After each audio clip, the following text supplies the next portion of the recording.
Drawing রুমে বসে বসে আইপ্যাডে ফ্রি ফায়ার গেম খেলছি। তখনই কলিং বেল বেজে ওঠে। উঠে গিয়ে দরজা খুলে দেখি আব্বু সাথে করে একটা মেয়েকে নিয়ে এসেছে। আমি আম্মুকে ডেকে বলি, ও আম্মু গো, তোমার বুঝি এই বাড়ির ভাত বন্ধ হয়ে গেল? তাড়াতাড়ি এসে দেখে যাও, আব্বু আবার বিয়ে করে বউ নিয়ে এসেছে। ওই হারামজাদা চুপ। আগে সব কথা শুনে তারপর চেঁচামেচি কর। আর কি বলবে তুমি?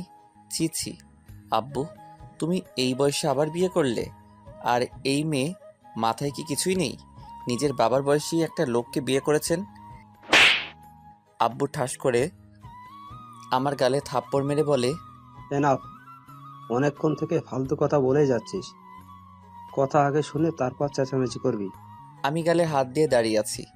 তখনই আম্মু এসে মেয়েটাকে দেখে একটা হাসি দিয়ে বলে, আরে নীলামা, আয় ভিতরে আয়, বাইরে দাঁড়িয়ে আছিস কেন? তোমার ছেলে ভেতরে আসতে দিলে তো আজ সেই কখন থেকে ফালতু বকবক করেই যাচ্ছে। আমি তো আব্বু আম্মুর কথা শুনে বোকার মতো তাকিয়ে আছি। আম্মু বলে, কেন?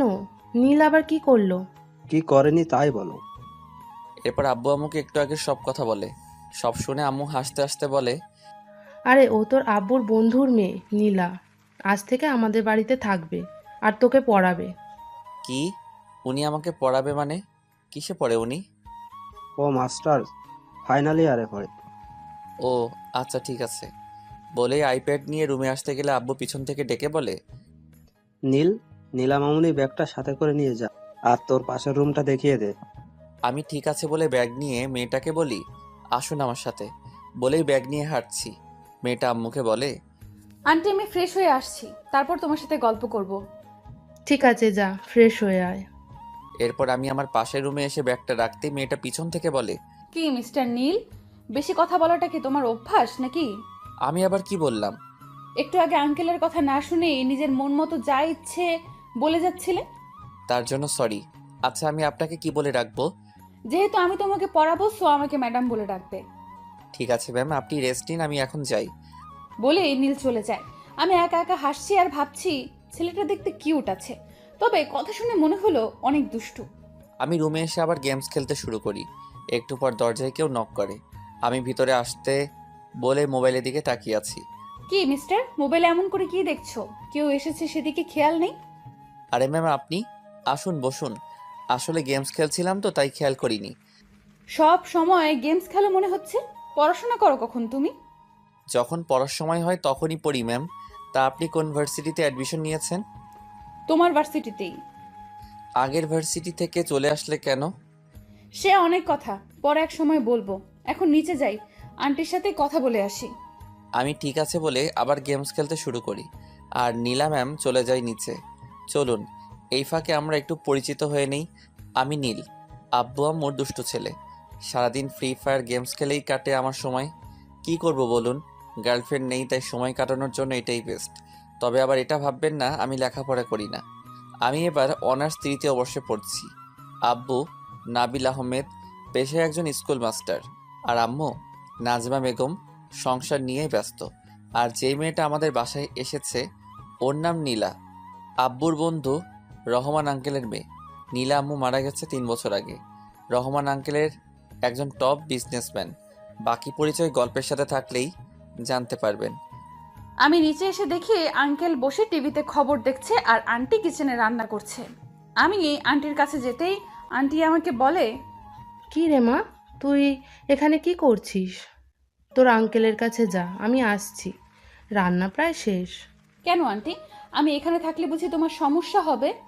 আরে তা না, এখনো তো অনেক গরম, আর তুই তো সবসময় এসিতে থাকিস, তাই বললাম। আমার কোনো সমস্যা হবে না আন্টি। আর শোনো, আমাকে এই বাড়িতে রাখতে হলে তোমার সাথে সাথে কাজ করতে দিতে হবে। কি বলছিস তুই? তুই আমাদের বাসার মেহমান আর তুই কাজ করবি? আমাকে মেহমান না ভেবে নিজের মেয়ে ভাবতে পারবে না আন্টি? মা চলে যাবার পর আর কেউ মায়ের মতো ভালোবাসা দেয়নি। তুমি আমাকে নিজের মেয়ে মনে করো না আন্টি। এই পাগল মেয়ে, কান্না করিস কেন? আর তুই তো আমার মেয়ে, আয় বুকে আয়। আমি দৌড়ে গিয়ে আন্টিকে জড়িয়ে ধরে চোখের পানি ছেড়ে দিই। আজ 3 বছর পর মনে হচ্ছে আমার বুকের মনোভূমিতে বৃষ্টি হয়েছে। একটু পর আন্টি আমাকে ছাড়িয়ে চোখের পানি মুছে দিয়ে কপালে চুমু দিয়ে বলে, যা মা, গিয়ে তোর আঙ্কেলের সাথে গল্প কর। আমার রান্না হয়ে গেছে, আমি খাবার নিয়ে আসছি। আমিও তোমাকে হেল্প করি আন্টি। আচ্ছা ঠিক আছে, আয়। আমি আর আব্বু টেবিলে বসে আছি। একটু পর দেখি আম্মু আর নীলা ম্যাম খাবার নিয়ে আসছে। আব্বু বলে, কিরে মা, তুই কাজ করছিস? আর নাজমা, তুমি কোন আক্কেলে মেয়েটাকে কাজ করতে দিচ্ছ? আন্টিকে কিছু বলো না আঙ্কেল, আমি নিজে থেকেই করছি। আন্টি আমাকে নিষেধ করেছে। উফ, এখন কথা রেখে খেতে দাও তো। আম্মু ক্ষুধায় পেটে ইঁদুর খরগোশ সব দৌড়াচ্ছে। আমার কথা শুনে আম্মু আর নীলা ম্যাম হাসছে। আব্বু আমার দিকে তাকিয়ে বলে, খাওয়া ছাড়া আর কোনো কাজ আছে নাকি? লেখাপড়ায় ঠন ঠনা ঠন। এবার যদি রেজাল্ট খারাপ হয় তাহলে খবর আছে তোর। কত কষ্ট করে ইন্টার থেকে 4.68 নিয়ে পাশ করেছি, তাও এই স্কুল মাস্টার বলে আমি নাকি ঠিকমতো পড়াশোনা করি না। পাশের বাড়ির আকাশ জিপিএ 5 পেয়েছে, তোর সাথেই তো পড়ে। পাশের বাসার রফিক আঙ্কেলের নিজের নামে একটা কোম্পানি আছে, সেও তো তোমার সাথেই পড়েছে। আমার কথা শুনে আব্বু রাগে কটমট করছে, আর আম্মু মুখ টিপে হেসে বলে, আচ্ছা, বাবা ছেলের ঝগড়া শেষ হলে এসে খাবার খেয়ে নাও। নীলা, তুইও চলে আয়, একসাথে খেয়ে নি। এরপর সবাই চুপচাপ খাবার নেয়। খাবার খেয়ে রুমে বসে কিছু সময় গেমস খেলি। একটু পর নীলা ম্যাম আমার রুমে এসে বলে, হায়, কি করছো? আরে আপনি আসুন, এই বসে আছি, তেমন কিছু না। তোমার তেমন কাজ না থাকলে চলো না বাহির থেকে ঘুরে আসি। আসলে বাসায় থাকতে সব সময় রুমে ছিলাম, তাই আর কি। আচ্ছা আপনি গিয়ে রেডি হয়ে আসুন। নীলা ম্যাম ঠিক আছে বলে একটা মুচকি হাসি দিয়ে চলে যায়। আমিও ওয়ার্ড্রপ থেকে একটা অরেঞ্জ রঙের টি শার্ট আর ব্ল্যাক প্যান্ট বের করে চেঞ্জ করে আয়নার সামনে দাঁড়িয়ে চুল ঠিক করছি। তখনই আব্বু আমার রুমে এসে বলে, কিরে দুলামিয়া, সাচ্ছিস কেন? কোথায় যাবি এই সময়? ম্যাম বলল ঘুরতে যাবে, তাকে নিয়ে বের হব। নীলামামুনি ঘুরতে যেতে চেয়েছে? ঠিক আছে, নিয়ে যা। আর এই নে টাকাটা রাখ, নীলামামুনি কিছু খেতে চাইলে কিনে দিস। বলেই আব্বু চলে যায়। আমি টাকা চাইলে তো কখনোই দেয় না, আর যেই নীলা ম্যামকে নিয়ে ঘুরতে যাব বলেছি অমনি 1000 টাকা দিয়ে গেল। এটা কি আমারই আব্বু? আম্মুর কাছে জিজ্ঞেস করতে হবে। বলে রুম থেকে বের হয়ে নিচে এসে দেখি আম্মু বসে আছে। আমি আম্মুর পাশে বসতেই আম্মু আমার দিকে তাকিয়ে বলে, কি রে, কোথাও যাবি নাকি তুই এখন? ম্যাম, ঘুরতে যেতে চেয়েছে, তাই তাকে নিয়ে ঘুরতে যাব। আচ্ছা, তাড়াতাড়ি ফিরিস কেমন? ঠিক আছে। আচ্ছা আম্মু, একটা কথা বলো তো, তোমার হাজবেন্ড কি সত্যি আমারই আব্বু? এই ফাজিল, তোর আব্বু না হলে কার আব্বু? হুম? আমি টাকা চাইলে তো কখনো দেয় না, আর যেই শুনলো ম্যামকে নিয়ে ঘুরতে যাব অমনি আমাকে 1000 টাকা দিয়ে দিল। তোর আব্বু দেয় না তো কি হয়েছে, আমি তো দিই তোকে, তাই না? হুম, তুমি তো আমার লক্ষ্মী সুইট আম্মু। আরও কিছু কথা বলি আম্মুর সাথে। একটু পর নীলা ম্যাম আমাদের কাছে আসতেই আমি তো হা করে তাকিয়ে আছি তার দিকে। একটা পিঙ্ক কালারের গাউন পরেছে। আমি তো পুরাই ক্রাশ খেয়ে বসে আছি।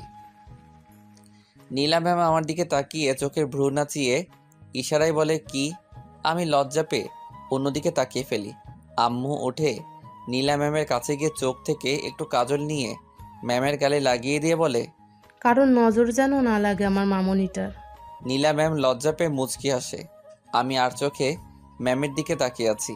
একটু পর ম্যামকে নিয়ে বের হয়ে একটা রিক্সা নিয়ে এক পাশে চেপে বসি। কেমন জানি আনইজি ফিল করছি। এই প্রথম কোনো মেয়ের সাথে এক রিক্সায় উঠেছি। ম্যাম আমাকে বলে, তোমার জন্য কি এই দিকে জায়গা নেই? পড়ে যাবে তো। আমি ঠিক আছি ম্যাম, সমস্যা নেই। এই দিকে চেপে বসো, নয়তো পড়ে যাবে। আমি ম্যামের দিকে একটু চেপে বসে বলি, কোথায় যাবেন ম্যাম বলুন? তোমার যে জায়গা সবচেয়ে বেশি ভালো লাগে সেখানেই চলো। আমার তো নদী সবচেয়ে বেশি ভালো লাগে। তাহলে সেখানেই চলো। এরপর রিক্সাওয়ালা মামাকে বলি নদীর দিকে যেতে। একটু পর নদীর পাড়ে এসে ম্যামকে নিয়ে বসে আছি। দুজনের মাঝেই নীরবতা। নীরবতা ভেঙে আমি বলি, কিছু খাবেন ম্যাম? আমার খুব আইসক্রিম খেতে ইচ্ছে করছে। ঠিক আছে বলে আমি উঠে গিয়ে 2টা আইসক্রিম নিয়ে এসে ম্যামকে একটা দেই আর একটা আমি খেতে থাকি। কিছু সময় সেখানে বসে থেকে ম্যামকে নিয়ে হাঁটতে হাঁটতে চলে আসি একটা পার্কে। আজ নিজেকে কেমন জানি মিঙ্গেল মিঙ্গেল লাগছে। আরও বেশ কিছু সময় ঘোরাঘুরি করে ম্যামকে নিয়ে বাসায় চলে আসি। বাসায় এসে রুমে গিয়ে চেঞ্জ করে কিছু সময় ফেসবুক চালাই। একটু পর আব্বু আর নীলা ম্যাম আমার রুমে আসে। আব্বু বলে, আজ থেকে নীলা তোকে পড়াবে। যদি আমি শুনি তুই ওর কথা শুনিসনি তাহলে তোর খবর আছে। ঠিক আছে মাস্টার সাহেব, আপনি এখন আসতে পারেন, মনে থাকবে আমার। এরপর আব্বু চলে গেলে ম্যাম আমাকে বলে, বই নিয়ে টেবিলে বসো। আমি ঠিক আছে বলে বই নিয়ে টেবিলে বসে পড়ি। নীলা ম্যাম আমার মুখোমুখি হয়ে বসেছে। আমি এক পলকে তার দিকে তাকিয়ে আছি। ম্যাম পড়াচ্ছে। একটু পর আমার দিকে তাকিয়ে দেখে আমি তার দিকে তাকিয়ে আছি। রাগী কণ্ঠে বলে, বইয়ের দিকে তাকাতে বলেছি, আমার মুখের দিকে নয়। আমি ম্যামের কথায় থতমত খেয়ে যাই। আমতা আমতা করে বলি, জি জি ম্যাম, তাকাচ্ছি। বলে আমি বইয়ের দিকে তাকাই। প্রায় 1 ঘন্টা পড়িয়ে ম্যাম কিছু পড়া দিয়ে চলে যায়। আমি বই রেখে বিছানায় গিয়ে শুয়ে পড়ি। একটু পর আম্মু নিচে থেকে খাবার খেতে ডাকে। গিয়ে সবাই একসাথে খাবার খেয়ে নেই। এরপর কিছু সময় সবাই গল্প করে যে যার রুমে গিয়ে শুয়ে পড়ি। পরের দিন সকালে ঘুম থেকে উঠে ফ্রেশ হয়ে নাস্তা করে ভার্সিটির জন্য বের হতে গেলে আম্মু বলে, নীল, তুই সাথে করে নীলা মামুনিকে নিয়ে যা তো। ঠিক আছে আম্মু, চলুন ম্যাম। একটু দাঁড়াও, আমি আসছি। বলেই ম্যাম তার রুমে গিয়ে একটা বোরকার হিজাব পরে আসে। এরপর বাসা থেকে বের হয়ে একটা রিক্সা নিয়ে চলে আসি ভার্সিটি। রিক্সা ভাড়া দিয়ে ভার্সিটির ভিতরে গিয়ে আমি ম্যামকে বলি, ম্যাম আপনি তাহলে ক্লাসে যান। ঠিক আছে, যাওয়ার সময় আমাকে সাথে করে নিয়ে যেও। ঠিক আছে নিয়ে যাব। বলেই ম্যাম চলে যায় তার ক্লাসে আর আমি বন্ধুদের কাছে।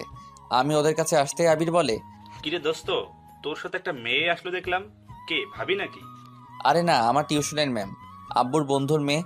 আমাদের বাসায় থেকে পড়বে আর আমাকে পড়াবে।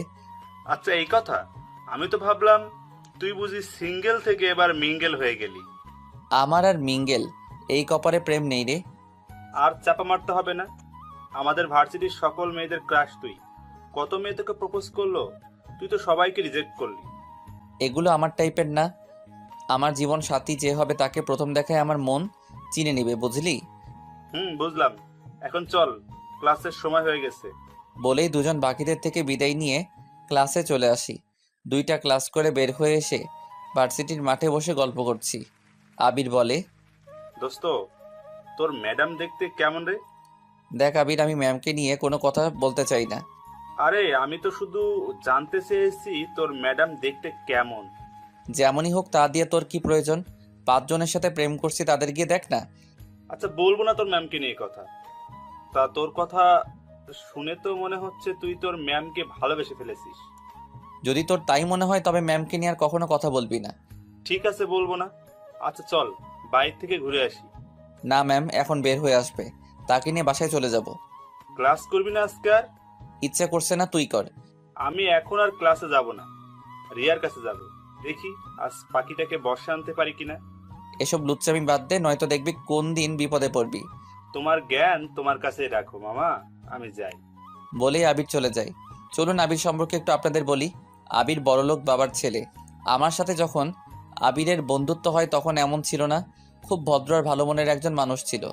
নিশি নামের একটা মেয়েকে পাগলের মতো ভালোবাসতো, কিন্তু মেয়েটা আবিরের সাথে বেইমানি করে। আর তারপর থেকে আবির এমন হয়ে যায়। বাকিরা গল্পের সাথে থাকলেই জানতে পারবেন। আমি একা একা বসে আছি। একটু পর দেখি ম্যাম আসছে। আমি উঠে ম্যামের কাছে যেতেই ম্যাম বলে, এখানে বসেছিলে নাকি ক্লাসে যাওনি? 2টা করে বের হয়ে এসেছি, ভালো লাগছিল না ক্লাস করতে তাই। আচ্ছা বুঝলাম। বাসায় যাবে এখন নাকি কোনো কাজ আছে? না তেমন কোনো কাজ নেই, চলুন বাসায় যাওয়া যাক। বলেই ম্যামকে নিয়ে ভার্সিটি থেকে বের হয়ে একটা রিক্সা নিয়ে চলে আসি বাসায়। বাসায় এসে আম্মুর সাথে কথা বলে চলে যাই রুমে। গিয়ে ফ্রেশ হয়ে নিচে এসে আম্মুকে বলি, আম্মু খাবার দাও, ক্ষুধা পেয়েছে। নীলা, মামুনিকে ডেকে নিয়ে আয়। আমি ঠিক আছে বলে উপরে এসে নক না করেই ম্যামের রুমে ঢুকে যা দেখি আমার চোখ বড় বের হয়ে আসার অবস্থা। ম্যাম শাড়ির কুচি ঠিক করছে, শাড়ির আঁচলটা বুকে নেই। আমি চোখ বন্ধ করে অন্যদিকে ঘুরে যাই। ম্যাম আমাকে দেখে শাড়ির আঁচল বুকে জড়িয়ে উল্টো দিকে ঘুরে বলে, এই তুমি এখানে কি করছো? আর দরজায় নক না করে কেন ঢুকেছো? সরি ম্যাম, আমি বুঝতে পারিনি। আর আম্মু আপনাকে খেতে ডাকছে। বলেই এক দৌড়ে রুম থেকে বের হয়ে নিচে এসে আম্মুকে বলি, আম্মু একটা প্লেটে আমার খাবার দাও, আমি রুমে গিয়ে খাবো। আজ হঠাৎ রুমে খেতে চাইছিস কেন? আর তোকে না পাঠালাম নীলাকে ডাকতে, গিয়েছিলি? ম্যাম আসছে, এখন আমাকে খাবার দিবে না, চলে যাবে। ঠিক আছে। বলে আম্মু একটা প্লেটে আমাকে খাবার দিলে আমি তাড়াতাড়ি করে রুমে চলে আসি। একটু আগে যা হয়েছে এখন ভুল করেও ম্যামের সামনে যাওয়া যাবে না। আমি রুমে ঢুকতে গেলে দেখি ম্যাম রুম থেকে বের হয়েছে। আমি দৌড়ে রুমের ভিতরে গিয়ে দরজা বন্ধ করে ফেলি। মাত্র রুম থেকে বের হয়েছি, দেখি নীল দৌড়ে ওর রুমে চলে গেল। এটা দেখে হাসতে হাসতে আমি নিচে এসে খাবার খেতে বসে পড়ি। খাবার খেয়ে সব কিছু একটা টেবিলে রেখে আমি শুয়ে শুয়ে গেমস খেলছি। কখন ঘুমিয়ে গেছি বুঝতে পারিনি। সেই কখন থেকে রুমে বসে আছি, আর কিছুক্ষণ আগের কথা ভাবছি। বাদরটা আমার সব দেখে ফেললো। এখন নীলের সামনে যাব কি করে ভাবতেই লজ্জা লাগছে। সবকিছু বাদ দিয়ে বই নিয়ে পড়তে বসেছি। ঘুম থেকে উঠে ফ্রেশ হয়ে নিচে এসে আম্মুকে বলি, আম্মু এক কাপ কফি বানিয়ে দিবে, মাথাটা ধরে আছে। আসতে নবাব সাহেব, ওনাকে এখন কফি বানিয়ে দিতে হবে। এই, তুই নিজে গিয়ে কফি বানিয়ে খেতে পারিস না? এই, আমার ছেলেকে একদম উল্টাপাল্টা কথা বলবে না। তোমাকে বলেছে কফি বানিয়ে দিতে? এবার বলো আব্বু, আমার আম্মু আমার সাথেই আছে। বাহ, যার জন্য করি চুরি সেই বলে চোর। মা ছেলে একজোট হয়েছে। আমি কি তোমাকে বলেছি আমার জন্য চুরি করতে? আসছে দরদ দেখাতে। সুযোগ খোঁজো না সব সময় আমার ছেলেটাকে বকার জন্য, তাই না? আমার কি ঠেকা পড়েছে শুনি তোমার ছেলেকে বকার জন্য? আচ্ছা, এবার তোমরা টম অ্যান্ড জেরির মতো ঝগড়া বন্ধ করো। আর আম্মু আমার জন্য আর সাথে আব্বুর জন্য কফি বানিয়ে নিয়েও। আম্মু হাসতে হাসতে চলে যায়। আমি আব্বুর কোলে শুয়ে পড়ি। আব্বু আমার গাল টিপে চুলে হাত বুলিয়ে দিচ্ছে। একটু পর নীলা ম্যাম নিচে এসে বলে, বাহ আঙ্কেল, এত বড় ছেলেকে তুমি এখনো কোলে শুয়ে ঘুম পাড়িয়ে দাও? আমি ম্যামের কণ্ঠ শুনে আব্বুর কোল থেকে উঠে মাথা নিচু করে বসে থাকি। ম্যাম আমার দিকে তাকিয়ে আমার এই অবস্থা দেখে মুচকি আসে। আব্বু বলে, শুধু এই ফাজিলটা হাতে পায়ে বড় হয়েছে। আমারও তাই মনে হয় আঙ্কেল। তুমি জানো, আজকে ভার্সিটি গিয়ে মাত্র 2টা ক্লাস করে বাইরে বসে আড্ডা দিয়েছি। আমি মনে মনে বলি, এই রে হয়ে গেল, এখন মাস্টার মশাই জ্ঞান দিতে শুরু করবে। ম্যাম আমাকে এমন করে বাসটা না দিলেই কি হতো না? কিরে, তুই ক্লাস না করে বাইরে বসে আড্ডা দিয়েছিস কেন? ভার্সিটি কি আড্ডা দিতে যাস? কতদিন তোকে বলেছি সকল ক্লাস করবি ভার্সিটি গিয়ে। তোকে নিয়ে আমার কত স্বপ্ন তুই জানিস। এভাবে যদি ক্লাস না করে আড্ডা দিস তাহলে কিভাবে আমার স্বপ্ন পূরণ করবি তুই? আমি রোজই সকল ক্লাস করি আব্বু, আজ ভালো লাগছিল না তাই। নীলামার কথায় যুক্তি আছে। বল, ক্লাস করতে ভালো না লাগলে বাসায় চলে আসতি, আড্ডা কি জন্য দিচ্ছিলি? ম্যাম বলেছে তাকে নিয়ে বাসায় আসতে, তাই তো ম্যামের জন্য অপেক্ষা করছিলাম। আমি ক্লাস না করে তোমাকে অপেক্ষা করতে বলেছি বুঝি? আমি মনে মনে বলি, আর বাস দিয়েন না গো মোড়ে, আর কিছু বললে মোর হিটলার বাপ এখন না আবার জুতা খুলে মোড়ে পিড়াই। এরপর যদি আর কখনো শুনি ক্লাস না করে আড্ডা দিয়েছিস তাহলে পিটিয়ে পিঠের ছাল তুলে নেব। আমি নীলা ম্যামের দিকে অসহায় দৃষ্টিতে তাকাই। ম্যাম আমার দিকে তাকিয়ে মিটমাট করে হাসছে। আমি মনে মনে বলি, এই দিনই শেষ দিন না ম্যাডাম, আমারও দিন আসবে, তখন বোঝাবে কত ধানে কত চাল। একটু পর আম্মু হাতে করে 4 কাপ কফি নিয়ে আসে। সবাই কফি খেতে খেতে আড্ডা দিচ্ছি। কিছু সময় পর ম্যাম বলে, নীল চলো পড়তে বসবে, সন্ধ্যা হয়ে গেছে। আমাকে আবার রাতে আজকে একটু পড়তে হবে, কাল আমার একটা অ্যাসাইনমেন্ট আছে। ঠিক আছে ম্যাম চলুন। বলেই আমি আর ম্যাম আমার রুমে গিয়ে বই নিয়ে টেবিলে বসে আমি ম্যামকে বলি, তখনকার জন্য সরি ম্যাম। তখন কার জন্য ঠিক বুঝলাম না। নক না করে আপনার রুমে ঢোকার জন্য, কিন্তু বিশ্বাস করুন আমি কিছুই দেখিনি। নীলের কথা শুনে আমার চোখে এসে লজ্জা ভর করে। ফাজিলটা সব দেখে এখন বলে কিছুই দেখেনি। ইচ্ছে করছে সব কয়টা চুল টেনে তুলে দেই।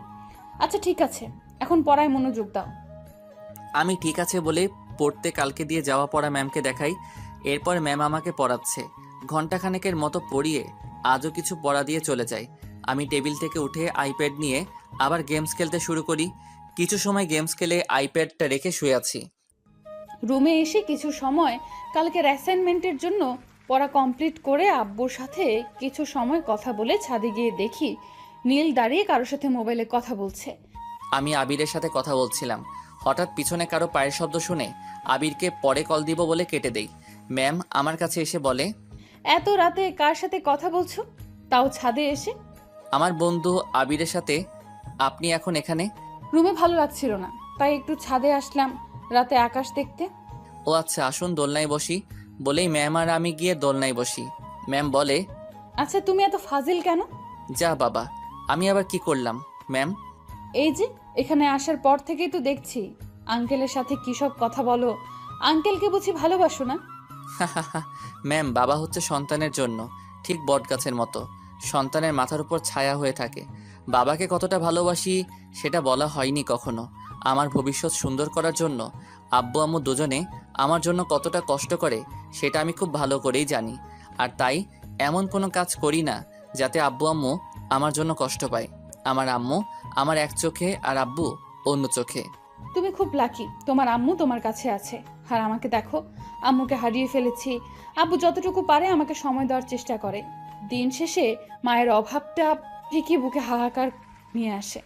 মন খারাপ করবেন না ম্যাম, আপনি দেখবেন বিয়ের পর আপনার শাশুড়ি আপনাকে মায়ের অভাব বুঝতে দিবে না। নীলা ম্যাম কান্না করতে করতে আমাকে জড়িয়ে ধরে বলে, জানি না নীল, মায়ের ভালোবাসার কখনো পাবো কিনা। মা কেন আমাকে ছেড়ে চলে গেল? একবার যদি আবার মা ফিরে আসতো আমার কাছে। আমি ম্যামের মাথায় হাত রেখে বলি, কান্না করবেন না ম্যাম, দেখবেন একদিন আপনার জীবনে এত ভালোবাসা আসবে তখন আপনি চাইলেও চোখে পানি আনতে পারবেন না। ম্যাম আমাকে ছেড়ে দিয়ে চোখের পানি মুছতে মুছতে বলে, সরি, একটু ইমোশনাল হয়ে গিয়েছিলাম, তাই তোমাকে জড়িয়ে ধরে ফেলেছি, কিছু মনে করো না। আমার কিন্তু ভালোই লাগছিল ম্যাম। ফাজিল একটা, অনেক রাত হয়ে যাচ্ছে, আন্টি মনে হয় আমাকে খুঁজছে, চলো নিচে যাই। এরপর ম্যাম আর আমি নিচে আসতেই আম্মু বলে, কি রে, তোরা দুইটা কোথায় ছিলি এতক্ষণ? কতবার ডাকলাম। ছাদে বসেছিলাম আন্টি। আচ্ছা, এখন আয়, খাবার খাবি, অনেক রাত হয়ে গেছে। আন্টি আমাকে আজ তুমি খাইয়ে দিবে? কেন নয়, আয় মা, আজ তোকে আমি নিজ হাতে খাইয়ে দেব। আমি কি দোষ করলাম আম্মু? আচ্ছা আয়, তোদের দুইটাকেই খাইয়ে দিচ্ছি। বলেই আম্মু একটা প্লেটে খাবার নিয়ে আমাকে আর নীলা ম্যামকে খাইয়ে দেয়। খাবার শেষে কিছু সময় সবাই গল্প করে যে যার রুমে চলে যায়। ম্যাম যাওয়ার আগে আমাকে বলে, নীল, কাল একটু তাড়াতাড়ি উঠো, অ্যাসাইনমেন্ট আছে তো, তাই একটু আগেই যেতে হবে। ঠিক আছে ম্যাম, বলেই রুমে গিয়ে ঘুমিয়ে পড়ি। সকালে ঘুম থেকে উঠে ফ্রেশ হয়ে নিচে এসে দেখি আব্বু আম্মু বসে চা খাচ্ছে। আমাকে দেখে আব্বু বলে, কিরে, আজ এত তাড়াতাড়ি উঠে গেছিস? নীলা ম্যামের আজ অ্যাসাইনমেন্ট আছে, তাই ওনাকে নিয়ে যেতে হবে। কিন্তু ম্যাম কোথায়? গিয়ে দেখে আয়, রাতে হয়তো পড়েছে তাই উঠতে পারছে না। আমি ঠিক আছে বলে ম্যামের দরজার সামনে গিয়ে নক করতেই ম্যাম বলে, কে, নীল নাকি? জি ম্যাম, কখন যাবেন? ভেতরে এসো নীল। আমি ভিতরে গিয়ে দেখি ম্যাম তার হিজাবে সেফটি পিন লাগানোর চেষ্টা করছে, কিন্তু হচ্ছে না। ম্যাম কিছু মনে না করলে আমি লাগিয়ে দিব। ঠিক আছে, লাগিয়ে দাও। কেন জানি হচ্ছে না। আমি গিয়ে ম্যামের হাত থেকে সেফটি পিনটা নিয়ে খুব সাবধানে লাগিয়ে দেই। ম্যাম মুচকি হেসে আমাকে বলে, ধন্যবাদ। সেই কখন থেকে চেষ্টা করছি, হচ্ছে না। এখন চলুন, 9টা বেজে গেছে। চলো, লেট হয়ে যাচ্ছে। ম্যামকে নিয়ে নিচে এসে খাবার খেয়ে আব্বু আম্মুকে বিদায় দিয়ে বাসা থেকে বের হয়ে একটা রিক্সা নিয়ে চলে আসি ভার্সিটি। গেটের সামনে আসতেই আবির এসে বলে, কিরে, তোকে সে কখন থেকে কল করছি, মোবাইল কোথায় তোর? আর এটা বুঝি তোর ম্যাডাম? ম্যাম আপনি যান, লেট হয়ে যাচ্ছে আপনার। ম্যাম ঠিক আছে বলে চলে যায়। আবির বলে, কিরে, তোর ম্যাডামের সাথে আমার পরিচয় করিয়ে দিলি না কেন? ম্যামের অ্যাসাইনমেন্ট আছে, লেট হয়ে যাচ্ছে, পরে একসময় পরিচয় করিয়ে দিব। এখন চলো ক্লাসে যাই। আমি কিছু সময় নীলের দিকে তাকিয়ে মনে মনে বলি, আমি জানি বন্ধু, তুই ইচ্ছে করে আমার সাথে তোর ম্যাডামের পরিচয় করে দিলি না, তবে আমিও দেখব তুই কতদিন লুকিয়ে রাখতে পারিস আমার থেকে। কি রে, কি ভাবছিস? চল ক্লাসে যাই। কিছু না, চল যাই। বলেই আমি আর আবির ক্লাসে চলে আসি। একটু পর স্যার ক্লাসে লেকচার দিতে থাকে। ক্লাস শেষ করে স্যার চলে যায়। এক এক করে বাকি ক্লাসগুলো করে বাহিরে এসে দেখি ম্যাম গেটের সামনে দাঁড়িয়ে আছে। আমি আবিরকে বলি, আচ্ছা আমি বাসায় গেলাম, একটু কাজ আছে। বলেই ম্যামের কাছে আসতেই ম্যাম বলে, আজকে সব ক্লাস করেছো? আমি সবসময় সব ক্লাস করি, কাল শুধু করিনি। চলুন বাসায় যাওয়া যাক। আমার খুব ফুচকা খেতে ইচ্ছে করছে, চলো না ফুচকা খাই। ঠিক আছে চলুন তাহলে। বলেই ম্যামকে নিয়ে চলে আসি ফুচকার দোকানে। এরপর 2 প্লেট ফুচকার অর্ডার দেই। একটু পর ফুচকা দিলে দুজনে ফুচকা খেয়ে আমি ম্যামকে বলি, এবার বাসায় যাবেন নাকি আর কিছু খাবেন ম্যাম? না, আর কিছু এখন খাবো না, চলো হাঁটতে হাঁটতে বাসায় যাই আজকে। কি বলছেন? বাসা এখানে থেকে 20 মিনিটের রাস্তা, এত পথ হেঁটে যেতে পারবেন? খুব পারবো, আজ হেঁটে যেতে ইচ্ছে করছে। ঠিক আছে চলুন তাহলে হেঁটেই যাই। বলেই ম্যামকে নিয়ে হাঁটতে থাকি। রাস্তায় টুকটাক কথা বলতে বলতে বাসায় চলে আসি। বাসায় এসে ম্যাম আর আমি ওপরে চলে আসি। রুমে যেতে নিলে ম্যাম বলে, আজ ঘুরতে যেতে হবে বিকেলে নীল। ঠিক আছে, আপনি রেডি হয়ে থাকেন। ম্যাম ঠিক আছে বলে মিষ্টি একটা হাসি দিয়ে চলে যায়। আমি আবারও ম্যামের হাসি দেখে ক্রাশ খেলাম।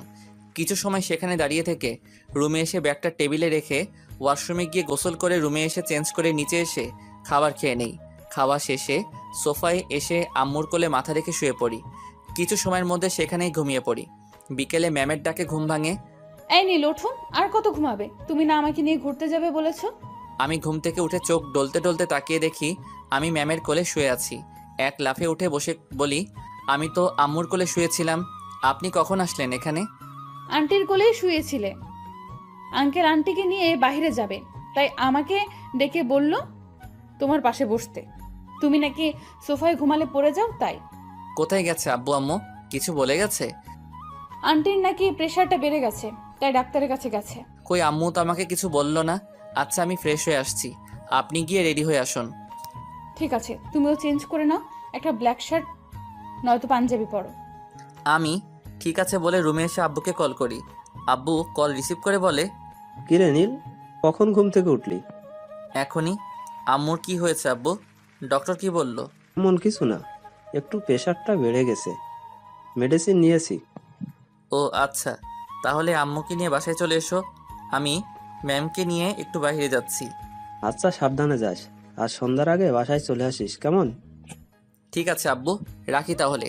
বলেই কল কেটে ফ্রেশ হয়ে এসে ম্যামের কথা মতো একটা ব্ল্যাক পাঞ্জাবি পরে নিচে এসে অপেক্ষা করছি ম্যামের জন্য। একটু পর সিঁড়ি দিয়ে ম্যামের পায়ের শব্দ শুনে সিঁড়ির দিকে তাকিয়ে আমি তো পুরাই হা হয়ে আছি। ম্যামের দিক থেকে চোখই সরাতে পারছি না। ম্যাম আমার সাথে ম্যাচিং করে ব্ল্যাক শাড়ি, কানে ব্ল্যাক কালারের ঝুমকো, চোখে কাজল, ঠোঁটে হালকা গোলাপি রঙের লিপস্টিক, কপালে ছোট্ট টিপ, হাত ভর্তি রং বেরঙের কাচের চুড়ি। আমার চোখের পলক পড়ছে না ম্যামের দিক থেকে। ম্যাম আমার কাছে এসে তুড়ি বাজিয়ে বলে, এমন করে তাকিয়ে কি দেখছো? চোখের পলকই পড়ছে না? আমি আনমনে বলে উঠি, তোমাকে দেখছি, চোখ সরাতেই পারছি না। আমার কথা শুনে ম্যাম বলে, আমাকে এমন করে দেখার কি আছে? শুনি। এবার আমি বাস্তবে ফিরি। একটু আগে ম্যামকে আনমনে কি বলেছি, ইসরে ম্যাম এখন কি ভাবছে আমাকে। আমি মাথায় হাত দিয়ে চুলকাতে থাকি। ম্যাম মুচকি হেসে বলে, অনেক লজ্জা পাওয়া হয়েছে, এখন চলো। চলুন এবার যাওয়া যাক। বলেই দুজনে বাসা থেকে বের হয়ে একটা রিক্সা নিয়ে চলে আসি পার্কে। একটা বেঞ্চে বসে আছি, দুজনের মাঝে নীরবতা। একটু পর নীরবতা ভেঙে ম্যাম বলে, কি নীল, আজকে কি চুপ করে থাকবে ঠিক করেছো নাকি? না এমনটা কেন হবে? আচ্ছা আপনি বসুন, আমি বাদাম নিয়ে আসছি। বলেই আমি গিয়ে বাদাম নিয়ে এসে ম্যামকে বাদামের প্যাকেটটা দিই। দুজনে বাদাম খাচ্ছি। আমি ম্যামকে বলি, আচ্ছা ম্যাম একটা কথা জিজ্ঞেস করি, যদি রাগ না করেন? আচ্ছা রাগ করবো না, বলো কি বলবে। আচ্ছা আপনি আপনার লাইফ পার্টনার কেমন চান? আই মিন কেমন ছেলে আপনার পছন্দ? কেন হঠাৎ এই কথা জানতে চাইছো কেন? এমনি ইচ্ছে হলো জানতে, কেমন ছেলে আপনার পছন্দ? তেমন করে এখনো ভাবিনি, তবে যে আমার লাইফ পার্টনার হবে তাকে অবশ্যই অনেস্ট হতে হবে আর আমাকে খুব ভালোবাসতে হবে। সে যদি আপনার থেকে জুনিয়র হয়, আই মিন ধরুন কোনো জুনিয়র ছেলে আপনাকে পছন্দ করে আর সে আপনাকে প্রপোজ করলো, তখন কি করবেন? জানি না, তবে যদি সে আমাকে সত্যিই ভালোবাসে তবে ভেবে দেখব, কারণ ভালোবাসা কখনো বড় ছোট দেখে হয় না। এটা অবশ্য ঠিক বলেছেন। তা তোমার কেমন মেয়ে পছন্দ, সিনিয়র নাকি জুনিয়র? আমি তো ভেবে রেখেছি সিনিয়র একটা আপুকে বিয়ে করব। আব্বু আম্মুকে বলে রেখেছি, তাদের কোনো সমস্যা নেই। তোমার সিনিয়র আপুদের বুঝি ভালো লাগে? সবাইকে না, তবে একজনকে খুব ভালো লাগে, হয়তো আমি তাকে ভালোবাসি। তা কে সেই লাকি গার্ল যাকে তোমার মতো একটা কিউট ছেলে ভালোবাসে? তাকে বলছো তুমি যে তাকে ভালোবাসো? না এখনো বলিনি, তবে খুব দ্রুত বলবো। আর তাকে বলার আগে আপনাকে বলবো কে সে। ঠিক আছে এখন বলো, শুনি কে সেই লাকি গার্ল। আমি কিছু বলতে যাব তখনই আবির কোথা থেকে এসে আমাকে বলে, আরে নীল তুই এখানে? আরে এটা বুঝি তোর ম্যাম। কেমন আছেন ম্যাম? জি ভালো আছি, আপনাকে তো ঠিক চিনলাম না, বাট কোথায় যেন আপনাকে দেখেছি মনে হচ্ছে। আজকে ভার্সিটিতে দেখা হলো। আমি নীলের বেস্ট ফ্রেন্ড আবির। তুই এখানে কি করে আবির? একটা কাজে এসেছিলাম, এইদিকে চলে যাচ্ছিলাম, তোকে দেখে আসলাম। বসবো আমি এখানে? আমরা তো এখন বাসায় চলে যাব, কাল কথা হবে ভার্সিটি। আজকে আসি কেমন? চলুন ম্যাম বাসায় যাই এবার। বলেই আমি আর ম্যাম সেখান থেকে উঠে হাঁটতে থাকি। আবির মনে মনে বলে, নীল বন্ধু, কতদিন এই মালকে আমার থেকে লুকিয়ে রাখবে তুমি? এই ফুলের সুবাস তো আমাকে নিতেই হবে। তোর ম্যামের ফিগার থেকে আমি তো পাগল হয়ে গেছি। শুধু কিছুদিন অপেক্ষা কর, তারপর আমি তোর ম্যামকে আহ্বান করে নেব। আমি আর ম্যাম হাঁটছি। ম্যাম বলে, কি হলো নীল, আমরা তো মাত্রই আসলাম, এখনই বাসায় চলে যাব? কোন নদীর পাড়ে যাব? আপনাকে একটা কথা বলি ম্যাম, আবির যদি কখনো আপনার সাথে কথা বলার চেষ্টা করে, ওকে এড়িয়ে চলবেন, ঠিক আছে? কেন, কি হয়েছে? ওই ছেলেটা তো বললো ও নাকি তোমার best friend. Best friend, but ও এখন আগের মতো নেই। ও অনেক চেঞ্জ হয়ে গেছে। পরে একসময় আপনাকে সব বলবো। ম্যাম ঠিক আছে বলে। এরপর একটা রিক্সা নিয়ে চলে আসি নদীর পাড়ে। অনেক সময় দুজনে ঘোরাঘুরি করে বাসায় চলে আসি। এইভাবে হাসি আর আনন্দে কেটে যায় 6 মাস। ম্যাম আর আমার মাঝে এখন খুব ভালো একটা বন্ধুত্ব হয়েছে। আমি এখন ম্যামকে আর আপনি বলি না, তুমি করে বলি। সকালে নীলকে ডাকতে ওর রুমে গিয়ে দেখি এখনো ঘুমিয়ে আছে। এই ছেলেটা কত যে ঘুমাতে পারে বুঝি না। সারা রাত কি যে করে। আমি নীলের কাছে গিয়ে ওর মাথায় হাত রেখে ডাকতে থাকি, এই নীল ওঠো, ভার্সিটি যাবে না? নীল ঘুমের মধ্যে আমার হাত ওর বুকে জড়িয়ে ধরে। আমি কিছু সময় মুগ্ধ নয়নে নীলের ঘুমন্ত মুখের দিকে তাকিয়ে থাকি। একটু পর আমি ঘুমের মধ্যে খেয়াল করি কারো হাত আমার বুকে। ঘুম ঘুম চোখে তাকিয়ে দেখি আমি ম্যামের হাত জড়িয়ে ধরে শুয়ে আছি। তাড়াহুড়ো করে হাত ছেড়ে দিয়ে উঠে বসে বলি, নীলা তুমি কখন এলে? সে কখন থেকে তোমাকে ডাকছি, ভার্সিটি যাবে না? আজ আমি যাব না, একটু কাজ আছে, তুমি যাও প্লিজ। আর আব্বু যদি কিছু জানতে চায় তবে বলবে আজ আমার ক্লাস হবে না। আমি আঙ্কেলকে মিথ্যে বলবো কেন? প্লিজ শুধু আজকের জন্য, তুমি না আমার বন্ধু, আর বন্ধুর জন্য ছোট্ট একটা মিথ্যে বলতে পারবে না? আগে বলো, কি এমন কাজ আছে তোমার যার জন্য আজ ভার্সিটি যাবে না? এটা তোমার জন্য সারপ্রাইজ, এখন বলা যাবে না। আমার জন্য কি এমন সারপ্রাইজ শুনি? বলে দিলে কি আর সারপ্রাইজ থাকলো? নীলা মুচকি হেসে ঠিক আছে বলে রুম থেকে চলে যায়। আসলে আজ নীলার জন্মদিন, তাই ওর জন্য একটা সারপ্রাইজ পার্টির আয়োজন করছি। আর আজকে আমি আমার মনের কথা বলবো নীলাকে।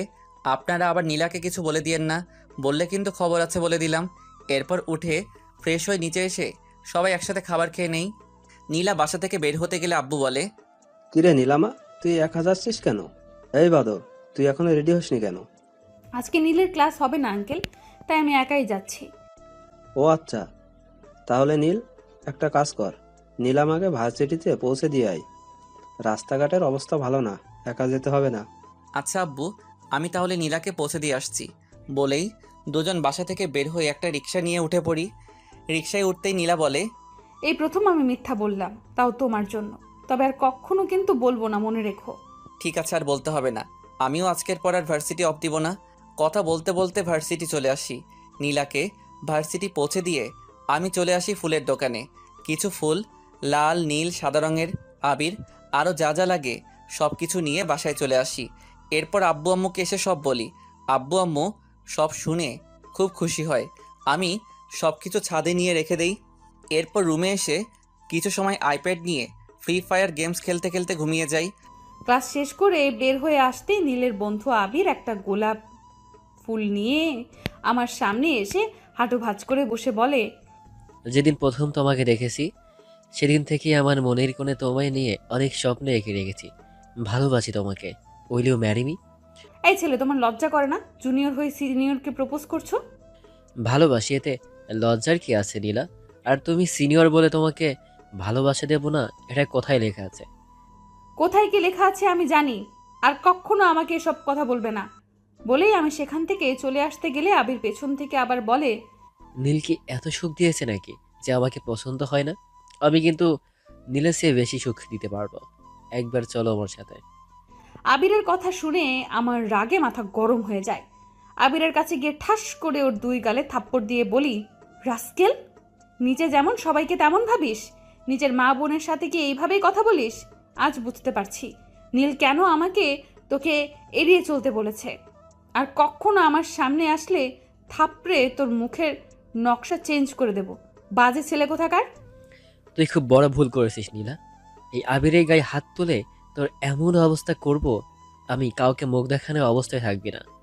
বলেই আবির রাগে মেগে সেখান থেকে চলে যায়।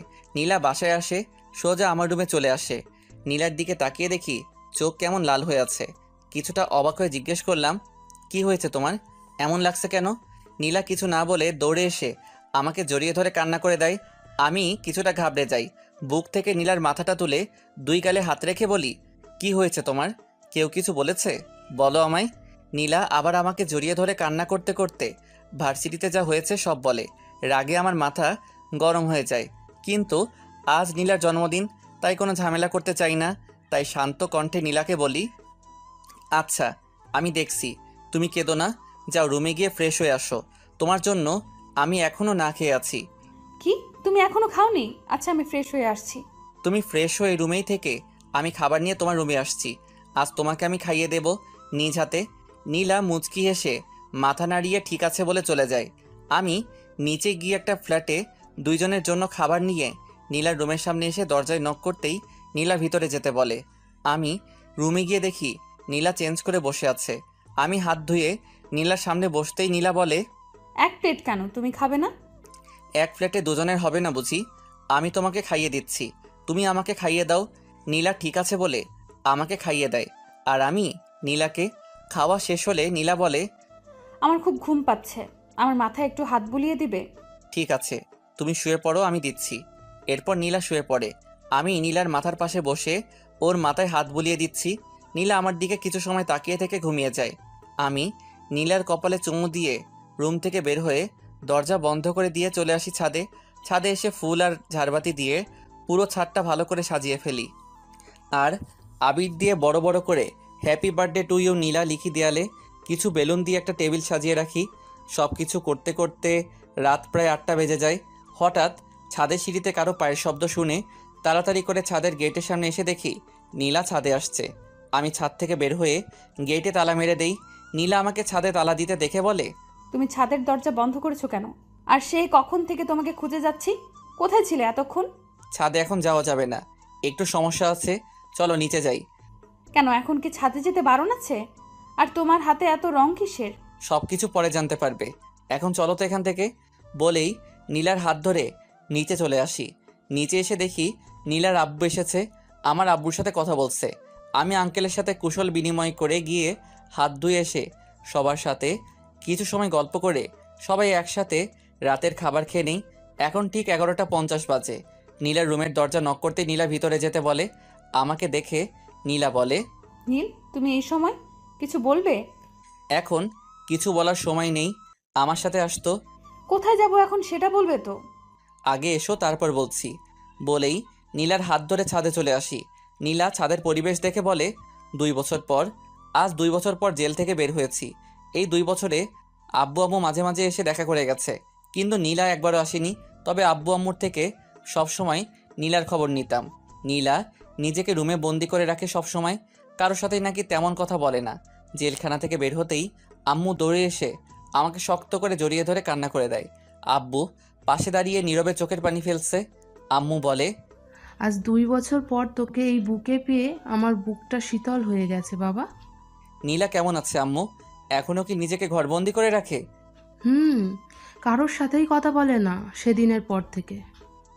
সব কথা পরে হবে, এখন বাসায় চল। আব্বু, নীলাদের বাসায় যাব আগে। নীলাকে কতগুলো দিন দেখি না। আচ্ছা, কাল যাব নীলাদের বাসায়, আগে বাসায় চল। না আব্বু, আমি আজকে নীলাকে বিয়ে করতে চাই। কি বলছিস তুই? নীলা ধর্ষিতা জেনেও তুই বিয়ে করতে চাইছিস? আম্মু চাইছি। তোমাদের কোনো আপত্তি আছে? না বাবা, আমাদের কোনো আপত্তি নেই। তোর কথা শুনে আজ গর্বে বুকটা ভরে যাচ্ছে। ঠিক আছে চল, আমরা নীলাদের বাসায় গিয়ে আজই নীলা আর তোর বিয়ে দিয়ে নীলার মাকে আমাদের বাসায় নিয়ে যাব। আমি ঠিক আছে বলে আব্বু আম্মুর সাথে গাড়িতে উঠে নীলাদের বাসায় রওনা দেই। আমাদের সমাজের মানুষগুলো কতটা আজব। একটা ধর্ষিতা মেয়েকে দেখলে ছিচি করে, অথচ বিয়ের আগে কত মেয়ে তার বয়ফ্রেন্ডের সাথে রুম ডেট করে। তারা ঠিকই বুক ফুলিয়ে সমাজে চলাফেরা করে। আবার কত ছেলে তো আছে যারা বিবাহিতা মেয়েদের নিয়ে পালিয়ে যায়, তাদের দিকে কেউ আঙ্গুল তোলে না। কিন্তু একটা জানোয়ার একটা অসহায় মেয়ের সর্বনাশ করলে তার দিকে ঠিকই আঙ্গুল তোলে। নিজেদের চিন্তাভাবনা বদলান, দেখবেন সমাজ এমনি বদলে যাবে। কিছুক্ষণ পর নীলাদের বাসার সামনে এসে গাড়ি থামে। আমি আম্মু নীলাদের বাসার সামনে দরজার সামনে দাঁড়িয়ে আছি। আব্বু কলিং বেল দিতে নীলার আব্বু এসে দরজা খুলে আমাকে দেখে বলে, আরে নীল বাবা, কেমন আছো তুমি? কতটা শুকিয়ে গেছো, এসো ভেতরে এসো। নীলা কোথায় আঙ্কেল? সেই দিনকার ঘটনার পর অনেকবার সুইসাইড করার চেষ্টা করেছে। অনেক কষ্টে বুঝিয়ে এই পথ থেকে ফিরিয়ে আনতে পারলেও ঘর থেকে বের করতে পারিনি। সবসময় রুমেই নিজেকে বন্ধ করে রাখে। আমি দেখছি আঙ্কেল। আর আব্বু, তুমি কাজে নিয়ে আসো, আজই আমি নীলাকে বিয়ে করব। আমার কথা শুনে নীলার আব্বু বলে, কি বলছো বাবা, তুমি সব কিছু জেনেও? আঙ্কেল, আমি সব কিছু জেনেই বলছি। আমি নীলাকে ভালোবাসি, আর এসব আমার আর নীলার মাঝে কোনো বাধা সৃষ্টি করতে পারবে না। নীলার আব্বু আমাকে জড়িয়ে ধরে কান্না করে দিয়ে বলে, সত্যি বাবা, তোমার মা বাবা খুব ভাগ্য করে তোমার মতো ছেলে পেয়েছে। আপনারা বিয়ের ব্যবস্থা করুন আঙ্কেল, আমি নীলাকে নিয়ে আসছি। বলেই নীলার রুমে চলে যাই। গিয়ে দেখি নীলা শুয়ে আছে। নীলা কেমন আছো? নীলা আমার কণ্ঠ শুনে উঠে আমার দিকে তাকিয়ে আমাকে দেখে দৌড়ে এসে জড়িয়ে ধরে কান্না করে দেয়। আমি নীলাকে আমার থেকে ছাড়িয়ে কপালে চুমু দিয়ে চোখের পানি মুছে দিয়ে বলি, আর কাঁদবে? চোখের পানি শেষ হয়নি? এই 2 বছরেও তোমার চোখের পানি শুকোয়নি? তুমি কবে ছাড়া পেলে নীল? আজই। একবারও আমাকে দেখতে ইচ্ছে হয়নি তোমার? হয়েছে, রোজ হয়েছে, কিন্তু নিজের এই অপবিত্র শরীর নিয়ে সমাজের মানুষের সামনে কি করে যেতাম? আমার নীলা কখনো অপবিত্র হতে পারে না। চলো আমার সাথে। কোথায় যাব? আজ আমরা বিয়ে করব। পাগল হয়ে গেছো তুমি? একটা ধর্ষিতা মেয়েকে বিয়ে করবে তুমি? আমার জন্য সমাজের সবার কাছে তোমার মাথা হেট হয়ে যাবে, আর তাছাড়া তোমাকে দেবার মতো কিছুই নেই। আমি তোমার দেহকে নয় নীলা, তোমাকে ভালোবেসেছি। আর রইল সমাজের কথা। এই সমাজকে আমি মানি না, যে সমাজে একজন পতিতা মাথা উঁচু করে চলে আর একটা ধর্ষিতা মেয়ের দিকে আঙুল তোলা হয়। আমি পারবো না নীল, তুমি চলে যাও। আমার চোখের দিকে তাকিয়ে বলো তুমি আমাকে ভালোবাসো না। একবার বলো আমি চলে যাব। নীলা আমাকে ছেড়ে দিয়ে উল্টো পাশ হয়ে চোখের পানি ছেড়ে দেয়। আমি নীলার কাছে গিয়ে আমার দিকে ঘুরিয়ে চোখের পানি মুছে বলি, আমি আমার উত্তর পেয়ে গেছি। এবার রেডি হয়ে নাও, আমরা আজই বিয়ে করছি। কিন্তু নীল, এটা কি করে? আর কিছু বলার আগেই আমি নীলার ঠোঁটের সাথে আমার ঠোঁট মিশিয়ে দেই। 5 মিনিট পর ছেড়ে দিয়ে বলি, এখনও বলবে আমাকে বিয়ে করবে না? নীলা কান্না করতে করতে আমাকে জড়িয়ে ধরে। আমিও শক্ত করে নীলাকে আমার বুকে জড়িয়ে ধরি। বেশ কিছু সময় দুজনে একে অপরকে জড়িয়ে ধরে আমি নীলার হাত ধরে নিচে আসতেই আম্মু নীলার কাছে এসে কপালে চুমু দিয়ে বলে, আয় মা, বস এখানে। নীলা আম্মুর সাথে গিয়ে বসে পড়ে। একটু পর আব্বু আর আঙ্কেল কাজী নিয়ে আসলে আমাদের বিয়ে পড়ানো হয়। কাজী বিয়ে পড়িয়ে চলে যায়। কিছু সময় নীলাদের বাসা থেকে আমাদের বাসায় চলে আসি। নীলা আম্মুর সাথে নিচে বসে আছে। আমি ওয়াশরুমে চলে যাই গোসল করতে। চলুন জেনে আসি 2 বছর আগে কি এমন হয়েছিল যার জন্য আমি জেলে গিয়েছিলাম। 2 বছর আগে। নীলা ছাদের পরিবেশ দেখে খুশিতে আমাকে জড়িয়ে ধরে বলে, তুমি জানলে কি করে আজ আমার জন্মদিন? আমার হবু বউয়ের জন্মদিন আর আমি জানবো না? কে তোমার হবু বউ? আমি পকেট থেকে একটা রিং বের করে নীলার সামনে হাঁটু ভাঁজ করে ফিল্মি স্টাইলে বসে বলি, তোমাকে দেখার পর হারিয়ে গেছে আমার চোখের ঘুম, আমার নিঃশ্বাস প্রশ্বাসে এখন শুধু তোমারই ছোঁয়া। আমি সেই চাঁদ যার তুমি ছাড়া আর কোনো আকাশ নেই। আমার প্রতি মোনাজাতে তুমি, তুমি আমার প্রতি বইয়ের পাতার প্রতিটি শব্দ, তুমি আমার সুখের আশা। তাই চাই না কখনো তোমার থেকে দূরে যেতে। I love you Neela, will you marry me? Neela আমার সামনে বসে আমাকে জড়িয়ে ধরে কান্না করতে করতে বলে, তোমায় ভালোবাসার দামে পাপ যদি হয় পায়ে পায়ে মাখিব পাপ সারা গায়ে, কোনো পুণ্য খুঁজি না। তোমায় ভালোবাসা ছাড়া আমি আর অন্য কিছুই বুঝি না। আমিও যে তোমার প্রেমেই অন্ধ, বুঝি না আর ভালো মন্দ। তোমার ভালোবাসার পানি ছাড়া অন্তর আমার ভিজবে না। সব দরজা বন্ধ হলেও ক্ষতি নেই তোমার দরজা খোলা থাকলে। মরার মতো বেঁচে থাকবো মন থেকে তুমি ভুললে। থাকলে তোমার বুকের মাঝে মনটা থাকে মহা আনন্দে। তুমি ছাড়া আমিও বাঁচব না। I love you too Neel, and yes I will marry you. আমিও নীলাকে শক্ত করে জড়িয়ে ধরি আমার বুকে। কিছু সময় এভাবে থাকার পর আমি নীলাকে রিং পরিয়ে দিয়ে হাতে কিস করি। এরপর আব্বু আঙ্কেল সবাই হাততালি দিতে দিতে বের হয়ে আসে। নীলা সবাইকে দেখে লজ্জায় লাল হয়ে যায়। আম্মু বলে, বাহ, আমাদের ছাড়াই এরা নিজেদের বিয়ে ঠিক করে ফেলেছে। আম্মু তোমরা তো সবই জানো, তাও এসব বলছো? নীলা আমার কানের কাছে এসে ফিসফিস করে বলে, আব্বু আঙ্কেল আন্টি এতক্ষণ এখানেই ছিল? এখানেই ছিল ম্যাডাম। নীলা লজ্জা পেয়ে আমার বুকে মুখ লুকায়। এরপর সবাই একসাথে নীলাকে উইশ করে কেক কেটে সবাই সবাইকে খাইয়ে দেয়। আব্বু আম্মু আঙ্কেল কিছু সময় থেকে চলে যায়।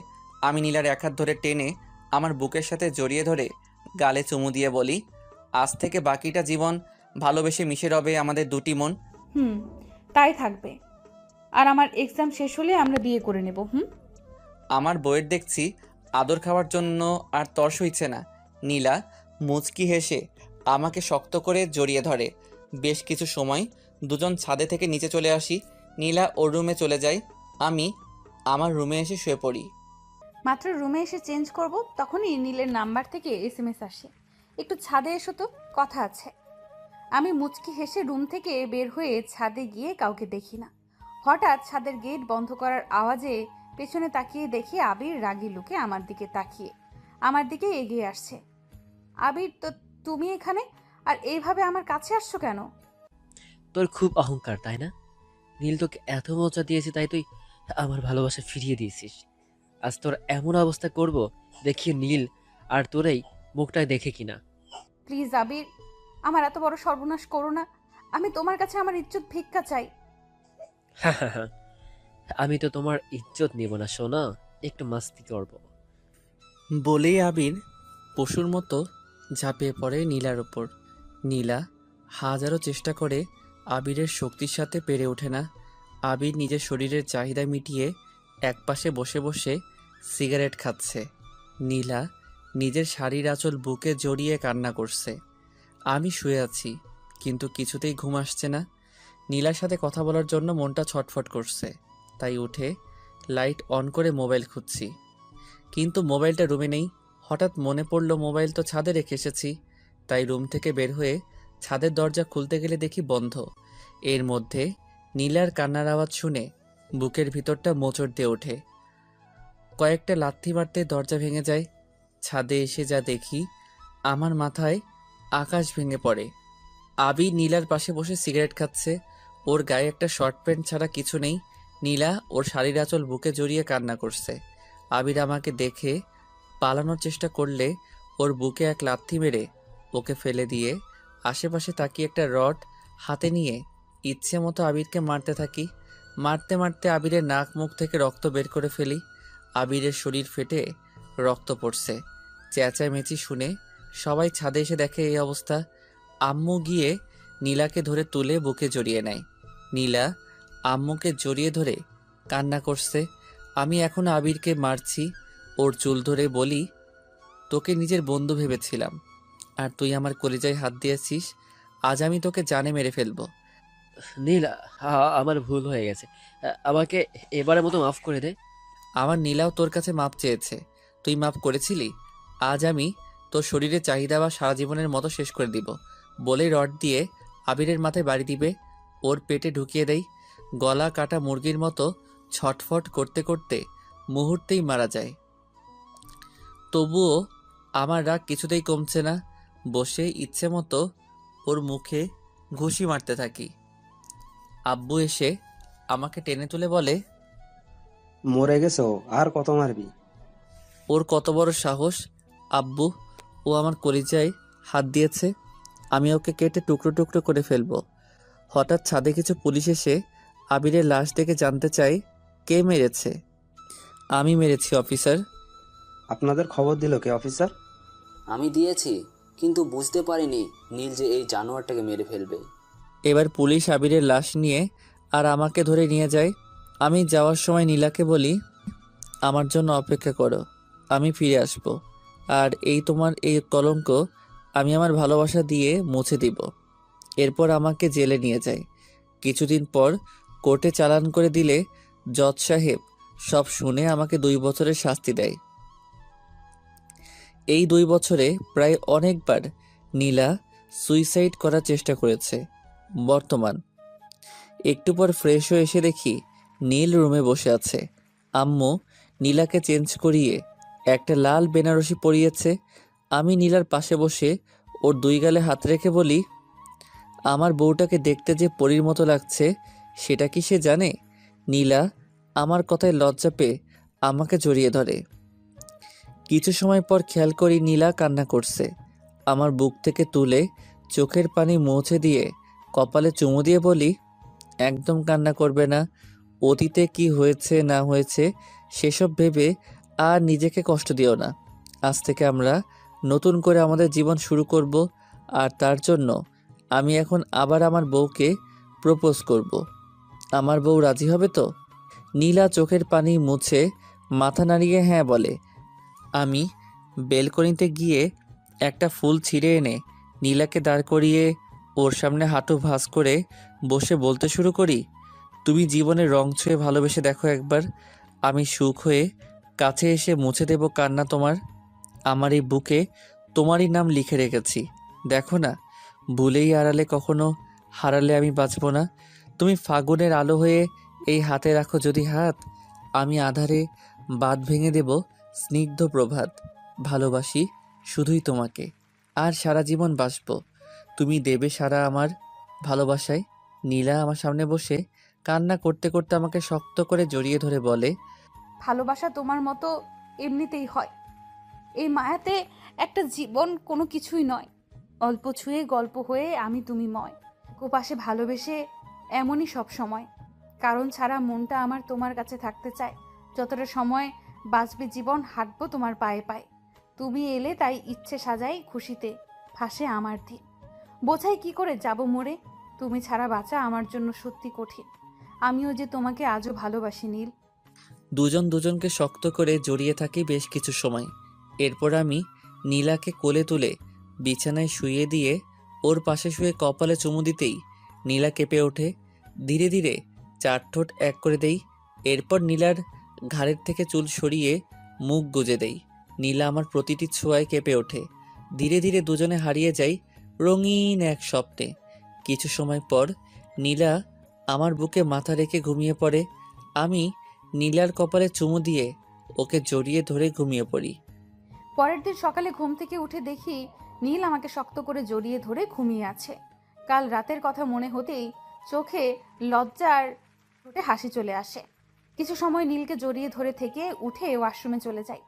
ঘুমিয়ে আছি, হঠাৎ মুখে পানি পড়তেই চোখ খুলে দেখি বউ আমার তার ভেজা চুল আমার মুখের সামনে ধরে মুচকে মুচকে হাসছে। আমি নীলার হাত ধরে এক টানে আমার বুকে ফেলে দিয়ে বলি, দুষ্টুমি হচ্ছে তাই না? এখন যদি আমি আবার গোসল করার ব্যবস্থা করি তাহলে কি হবে শুনি? একদম না, এখন আবার আমি গোসল করতে পারবো না। প্লিজ ছাড়ো। সবাই উঠে গেছে, কেউ চলে আসবে। এখন এখানে কে আসবে শুনি? সবাই জানে আজ আমরা এত সহজে রুম থেকে বের হব না। ইস, শখ কত! এত লুচু হয়ে গেছো কেন তুমি? আমার বউ আর আমি তার সাথে লুচোগিরি না করলে কার সাথে করব শুনি? ইচ্ছে তো করছে দরজার বাহিরে একটা ব্যানার লাগিয়ে দেই আর তাতে লিখে দেই 7 দিনের জন্য লকডাউন। সত্যি সত্যি লুচু হয়ে গেছো, শুধু পচা কথা বলে। এখন ছাড়ো, উঠে ফ্রেশ হয়ে নাও। আগে আমার মর্নিং কিসটা দিয়ে দাও। সারা রাত যা করেছো তাতে হয়নি বুঝি? এতে কিছু হয় নাকি? এত কিউট বউ আমার, ইচ্ছে তো করে সব সময় আদর করি। তোমার মুখে কিছু আটকায় না তাই না? আমি অন্য কাউকে কিছু বলছি না যে আটকাবে, আমি আমার বউকে বলছি। এখন আর কথা না বাড়িয়ে আমার পাওনাটা দিয়ে দাও। নীলা আমার গালে চুমু দিয়ে বলে, এবার হয়েছে, এখন ওঠো। এটা কি ছিল? আমি 5 বছরের ছোট বাচ্চা নাকি যে গালে চুমু দিচ্ছ? বলে নীলাকে শক্ত করে জড়িয়ে ধরে 4 ঠোঁট এক করে দেই। একটু পর ছেড়ে দিতেই নীলা আমার বুকে মাথা রেখে শুয়ে থাকে। কিছু সময় দুজন এইভাবেই থেকে নীলা আমার উপর থেকে উঠে ড্রেসিং টেবিল আয়নার সামনে গিয়ে চুল মুছতে থাকে। আমি নীলার কাছে গিয়ে কপালে চুমু দিয়ে উঠে ফ্রেশ হতে চলে যাই। ফ্রেশ হয়ে এসে দেখি বউ আমার রুমে নাই। চেঞ্জ করে সিঁড়ির কাছে আসতেই শুনি পাশের বাসার আন্টিরা আম্মুকে কিছু বলছে আর নীলা মাথা নিচু করে কান্না করছে। পাশের বাসার আন্টিরা বলছে, এটা কি করলেন নাজমা আপা? একটা ধর্ষিতা মেয়েকে আপনার ছেলের বউ করে আনলেন। মানুষের সামনে তো মাথা নিচু হয়ে গেল আপনাদের। আপনার ছেলে এখনো ছোট মানুষ, ও বলল আর আপনিও সেটাই করলেন। এখন সমাজের মানুষের সাথে চলবেন কি করে? এখনো সময় আছে, এই মেয়ের সাথে নিলে ডিভোর্স করিয়ে দেন। নীলা চোখের পানি ফেলেই যাচ্ছে মাথা নিচু করে।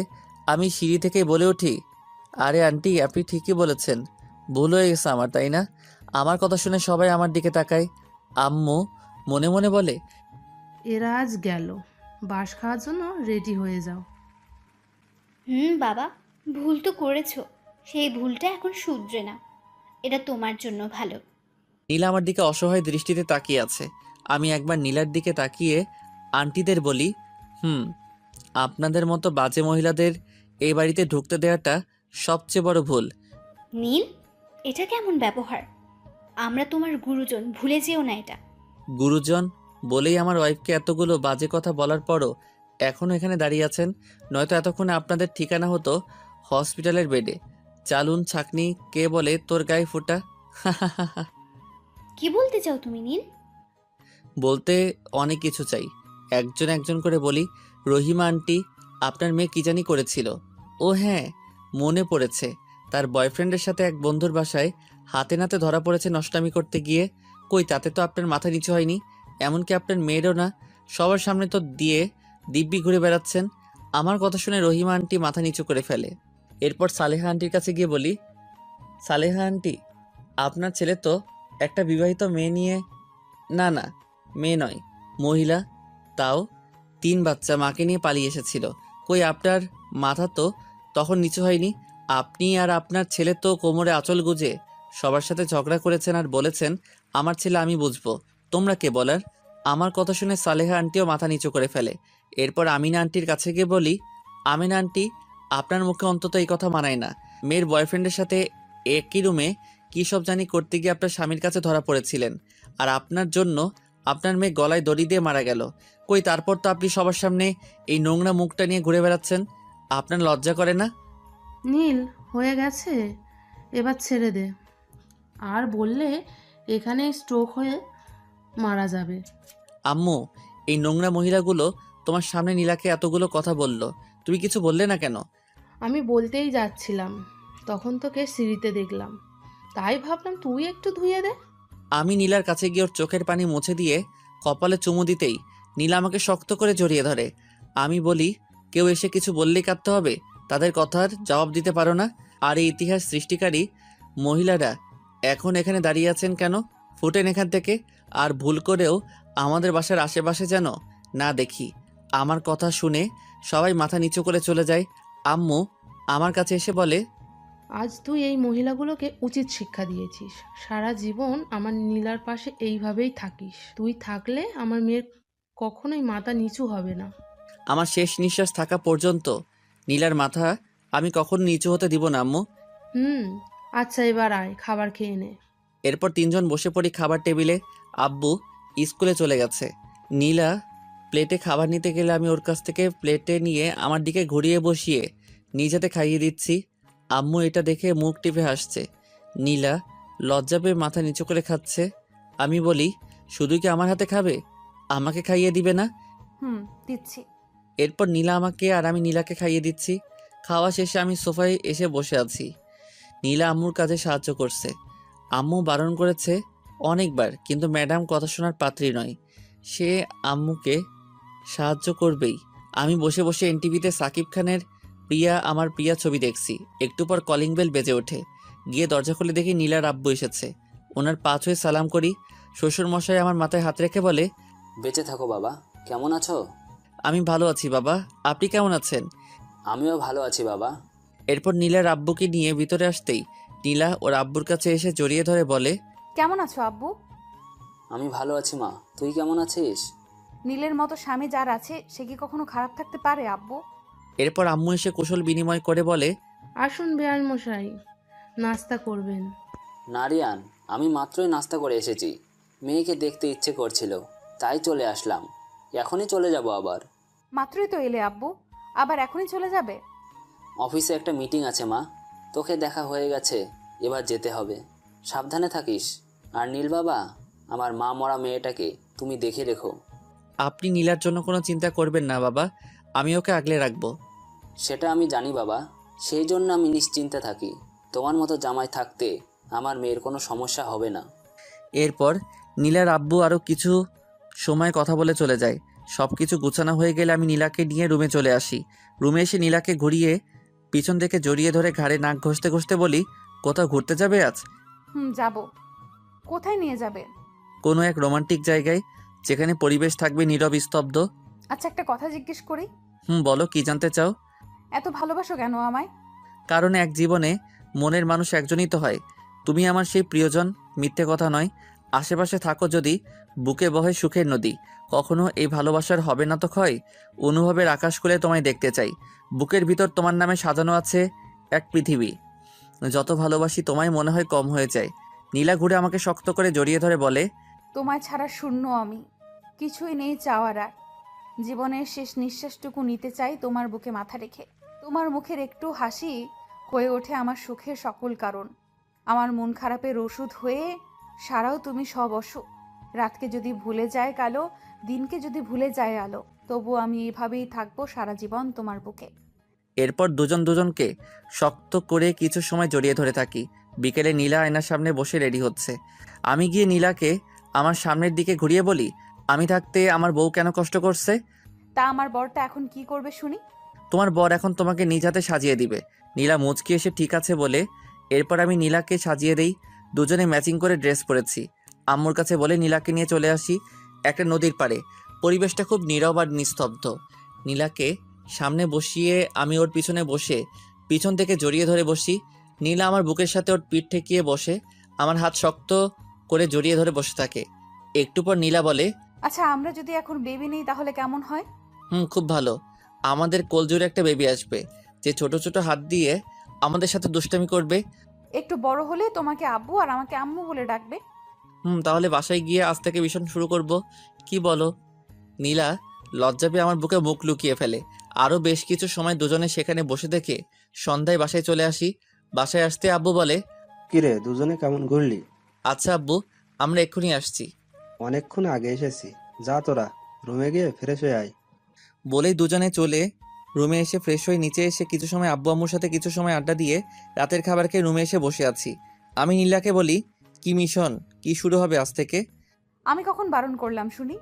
মুচকি হেসে নীলাকে বুকে জড়িয়ে ধরে ওর গলায় মুখ গুজে দেই। ধীরে ধীরে নীলাকে নিয়ে বিছানায় শুয়ে পড়ি। এরপর চার ঠোঁট এক করে দিয়ে একে অপরে ঠোঁটের স্বাদ নিতে থাকি। আস্তে আস্তে দুজনে হারিয়ে যাই ভালোবাসার জোয়ারে। একটুবার নীলাকে বুকে জড়িয়ে দুজনে ঘুমিয়ে পড়ি।